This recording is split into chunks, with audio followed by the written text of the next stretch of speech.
తెలంగాణ డీజీపీగా శివధర్ రెడ్డి పూర్తి స్థాయిలో కొనసాగుతారా లేదా అన్నది ఆసక్తికరంగా మారింది.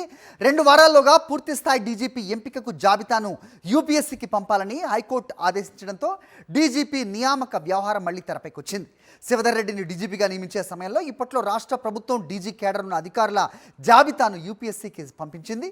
రాష్ట్ర కేడర్కి చెందిన సీనియర్ ఐపీఎస్ అధికారి వినాయక్ ప్రభాకర్ ఆప్టే పేరు ఆ జాబితాలో లేకపోవడంతో దాన్ని యూపీఎస్సీ తిప్పి పంపింది.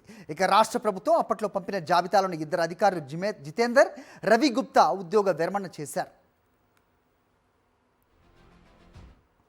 సుప్రీంకోర్టు మార్గదర్శకాల్లో కీలకమైన వాటిలో డీజీ పోస్ట్ కోసం పంపించే జాబితాలోని అధికారులకు ఉద్యోగ విరమణకు ఇంకా కనీసం 6 మాసాల గడువు ఉండాలని స్పష్టం చేసింది. ప్రస్తుత ఇన్ఛార్జ్ డీజీపీ శివధర్ రెడ్డి ఉద్యోగ విరమణకు ఇంకా 4 నెలలు మాత్రమే సర్వీస్ ఉన్న నేపథ్యంలో ఆయన పేరును యూపీఎస్సీ పరిగణలోకి తీసుకుంటుందా లేదా అన్నది కీలకంగా మారనుంది. రైట్, ఇదే అంశంపై అప్డేట్స్ మా కరెస్పాండెంట్ అమర్ని అడిగి తెలుసుకుందాం. అమర్, చెప్పండి. సో డీజీపీ వ్యవహారం మళ్ళీ తెరపైకి వచ్చినట్టుగా చూస్తూ ఉన్నాం. సో శివధర్ రెడ్డి గడువు కాలం ఇంకా 4 నెలలు మాత్రమే ఉన్న క్రమంలో మరి ఆయన నియామకం వర్తిస్తుందా లేదంటే వరుస క్రమంలో ఎవరికి ప్రయారిటీ ఉంది అనేది కూడా ప్రస్తుతం ఒక చర్చ.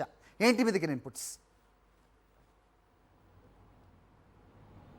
హరి, తెలంగాణ డీజీపీ వ్యవహారం మరోసారి తెరపైకి వచ్చిందని చెప్పుకోవచ్చు. నిన్న జరిగినటువంటి హైకోర్టు విచారణకు సంబంధించి ధనగోపాల్ అనే వ్యక్తి హైకోర్టులో పిటిషన్ కూడా దాఖలు చేశారు. సుప్రీంకోర్టు మార్గదర్శకాలు పాటించకుండా తాత్కాలిక డీజీపీగా శివధర్ రెడ్డి గత 2.5 నెలల నుంచి కూడా ఆయనే ఉంటున్నాడు. అతనికి సంబంధించి నియామక జీవోను రద్దు చేయాలంటూ కూడా పిటిషనర్ దానికి సంబంధించిన విచారణ కూడా నిన్న జరిగింది.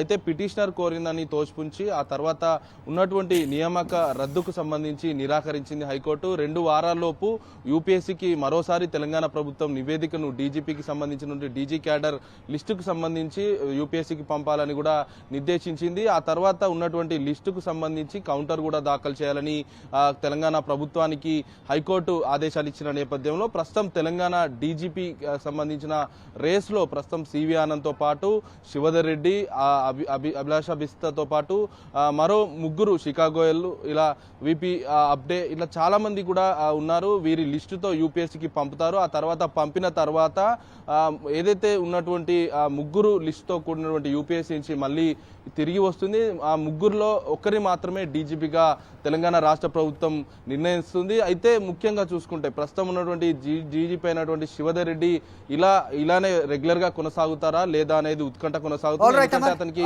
ఇంకా మిగిలింది 4 నెలల సర్వీస్ ఉంది కాబట్టి ఏప్రిల్